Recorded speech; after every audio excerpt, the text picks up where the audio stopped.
नमस्कार साथियों, आज हम चर्चा करेंगे मौत के रहस्य पर।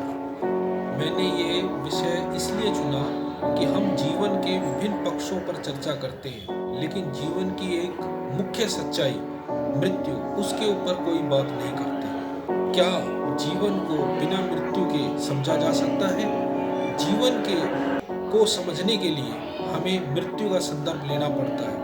अगर हमें कहा जाए कि हम अनंत काल तक जिएंगे, हम मर नहीं सकते, तो हमारा जीवन कैसे होगा? और एक दूसरा, जहां हमें पल पल इस बात का भय सताता है कि हमारी मृत्यु हमारे नज़दीक है। हम इस रहस्य को आज समझने की कोशिश करेंगे कि मृत्यु या मौत क्या है। तो हम इस वीडियो को शुरू करते हैं। सबसे पहले हम देखते हैं मौत है क्या। मौत किसकी है? मौत शरीर की है या आत्मा की? गीता के अनुसार आत्मा तो कभी मरती नहीं, मरता शरीर है। तो हम क्या कह सकते हैं इसके आधार पर कि भौतिक शरीर और जो कि सूक्ष्म है, स्थूल है, वो मरता है, और जो सूक्ष्म है, जो आत्मा है, वो जीती है। तो जब हम इस बात को जान चुके हैं कि स्थूल शरीर मरता है और सूक्ष्म आत्मा जिंदा रहती है, लेकिन इस रहस्य को जानने के बाद भी हमारे अंदर भय बना ही रहता है। हम इस भय को किस तरह से निकालें? हम मौत के भय से कैसे बचें? जबकि हम जानते हैं कि जो मौत है, ना हमने उसका अनुभव किया है, ना हमने उसको देखा है, ना हमने सोचा है, ना उसको जाना है, लेकिन हम बिना बात पे डरते हैं। इसका कारण क्या है? इसका कारण है अनिश्चितता। जो चीज़ हमें अनिश्चित लगती है वो हमें डराती है, और जो चीज़ निश्चित है उसके प्रति हम एक स्पष्ट नज़रिया बना लेते हैं, तो हमें वो भय नहीं लगता। अनिश्चितता का भय खत्म हो जाता है, और अनिश्चितता का भय हमें मृत्यु के भय से जोड़ता है। इसके अंदर हम ये समझने की कोशिश करते हैं कि वैज्ञानिक दृष्टिकोण से मृत्यु क्या है। वैज्ञानिक दृष्टिकोण से शरीर की मृत्यु ही मृत्यु है। हालांकि हमारे शरीर के विभिन्न अंग धीरे धीरे करके खत्म होते हैं, कुछ जिंदा रहते हैं और आखिर तक बदले भी जाते हैं, लेकिन जो सूक्ष्म, जो धार्मिक दृष्टिकोण है, जिसके अनुसार कहते हैं हमारी आत्मा परमात्मा में विलीन होगी, ये एक दूसरा दृष्टिकोण है। और तीसरा जो दार्शनिक दृष्टिकोण है, उसके विषय में मैं थोड़ा सा कुछ बताना चाहूँगा। चार्वाक दर्शन जो कहता है कि शरीर ही आत्मा है, शरीर मर गया तो आत्मा मर गई, तो सीधा उनका स्पष्ट संबंध शरीर से। बुद्ध जो है वो क्या कहते हैं आत्मा के विषय में? आत्मा चेतना का प्रवाह है। जैन आत्मा या जीव को चैतन्य युक्त मानते हैं। मीमांसा दर्शन चेतना आत्मा का आकस्मिक गुण है, ये कहते हैं। और सांख्य दर्शन आत्मा को चैतन्य स्वरूप, यानी कि इसका इसेंशियल प्रॉपर्टी मानते हैं। शंकर या शंकराचार्य ने सच्चिदानंद की कल्पना करी, जिसके अंदर चैतन्य आत्मा का आवश्यक गुण माना गया। तो ये एक भारतीय दर्शन के अनुसार शरीर और आत्मा के संबंध के ऊपर ज़्यादा जोर दिया गया कि शरीर और आत्मा का क्या संबंध है। जब तक शरीर रहता है तब तक उसके अंदर आत्मा निवास करती है, और जब वो आत्मा निकल जाती है तो केवल शरीर रह जाता है, जिसको हम पंच भौतिक तत्वों से जो बना हुआ है, भूमि, जल, वायु, आकाश, अग्नि, उसमें समा जाता है। चाहे हम उसे जलाएं, चाहे कुछ भी उसको साथ करें, उस पर शरीर पे कोई, आत्मा पे कोई प्रभाव नहीं पड़ता। यही बात गीता में कही गई है कि ना आत्मा पैदा होती है ना ख़त्म होती है, वो अजर अमर है, उस पर शस्त्र काट नहीं सकते।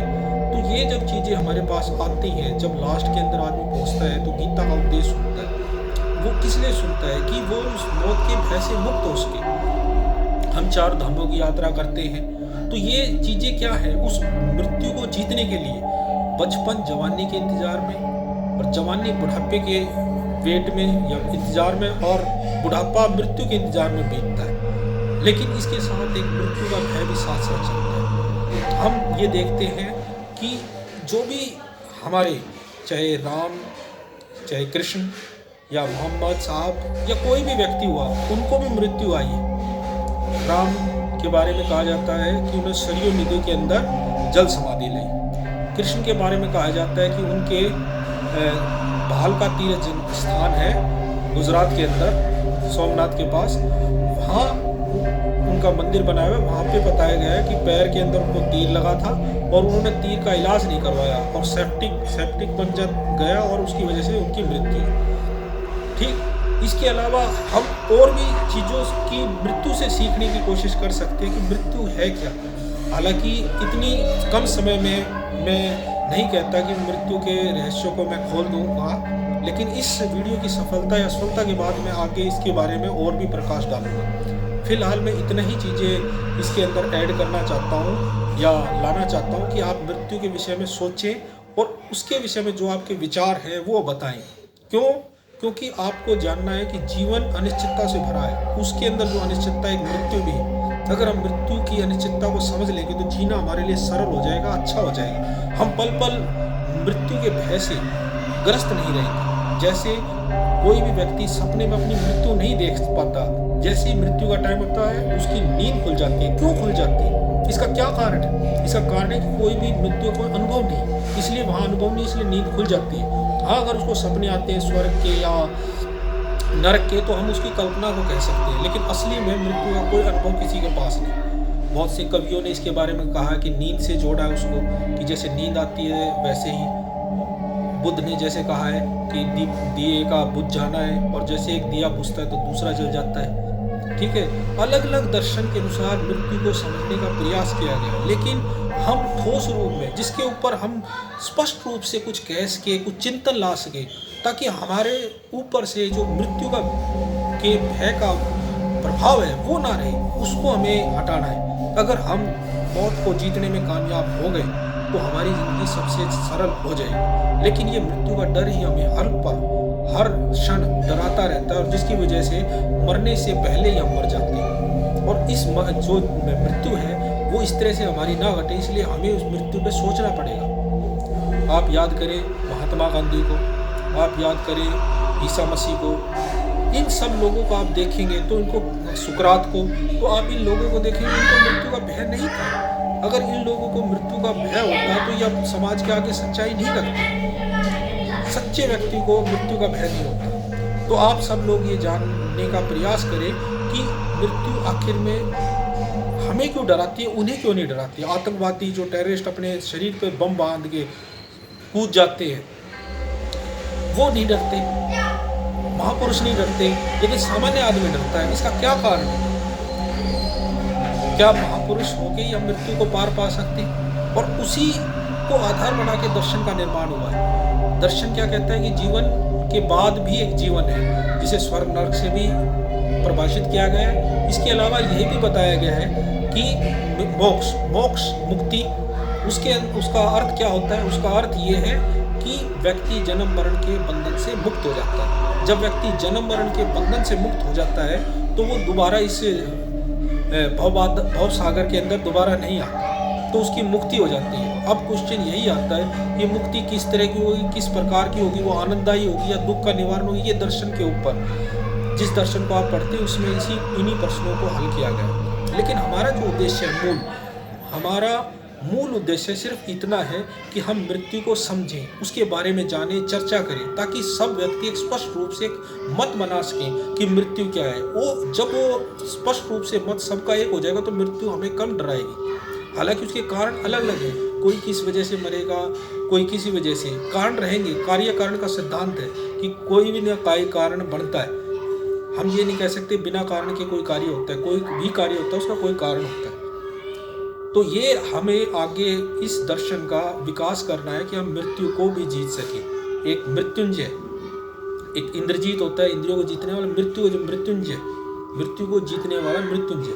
तो इस तरह से हम जब इन बातों पर खुल के विमर्श करेंगे, चर्चा करेंगे, हो सकता है कि एक ऐसा वातावरण बने जो हम आध्यात्मिक विश्व की कल्पना करते हैं, एक स्पिरिचुअल वर्ल्ड की, उसका हम निर्माण कर सकें। इसकी वजह से हम ये चीज़ भी समझने की कोशिश करते हैं, जब आदमी मृत्यु का भय खत्म हो जाता है, या तो वो देवता हो जाता है या राक्षस हो जाता है। ये भी इसके बाद हम बिल्कुल क्लियर हो जाते हैं। इसीलिए हमें इस चीज़ को समझने की ज़रूरत है। जितना हम मृत्यु को अलग अलग एंगल से समझने की कोशिश करते हैं, उतना ही हम उस रूप में अपने आप को सक्षम पाते हैं कि हम जीवन को संभालने की शक्ति रहती है। जैसे रात है वैसे दिन है। जीवन है, मृत्यु है, दोनों एक दूसरे पक्ष है। लेकिन जब मृत्यु की बात आती है तो हम उसके ऊपर कुछ भी विचार करने से डर जाते हैं, विचार भी करना नहीं चाहते। क्यों नहीं चाहते?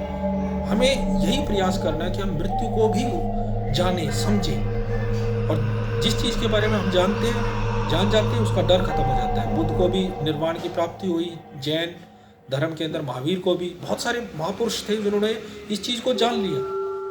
अगर वो इसी चीज़ से डरे रहते, भयाक्रांत रहते, तो वो समाज के आगे या देश के आगे कोई नया चिंतन नहीं ला पाते। लेकिन उन्होंने समाज के आगे एक नया चिंतन दिया। लेकिन आज की जो हमारी ज़रूरत है वो ये नहीं है कि हम गीता, जैन धर्म, बौद्ध धर्म, इन चीज़ों को ही अंतिम सत्य मानकर जिए। आज हम अपने वैज्ञानिक दृष्टिकोण से, अपनी सार्वजनिक समझ के अनुसार इसको एक नया आयाम दे सकते हैं। जहाँ तक वो बता सकते थे बता चुके, आ चुके। आगे का रास्ता क्या है? हमें आगे के रास्ते को खोजना है। और मैं इस लिंक के अंदर कमेंट्स बॉक्स में आपसे उम्मीद करता हूँ कि आप भी अपने मृत्यु के विषय में कुछ अपने विचार रखें, ताकि हम जान सकें कि लोग मृत्यु को लेके क्या विचार रखते हैं। और जब ये विचार समाज के आगे प्रकट होंगे, हो सकता है एक ऐसा दर्शन, एक विचार लोगों में आए और इस मृत्यु को हम ज़्यादा से ज़्यादा अच्छे ढंग से समझ सकें। और इसको समझना ही इसके भय से मुक्ति है। अब इसके बाद अगली वीडियो जब आएगी तब मैं और इसके ऊपर या चर्चा करूँगा। धन्यवाद।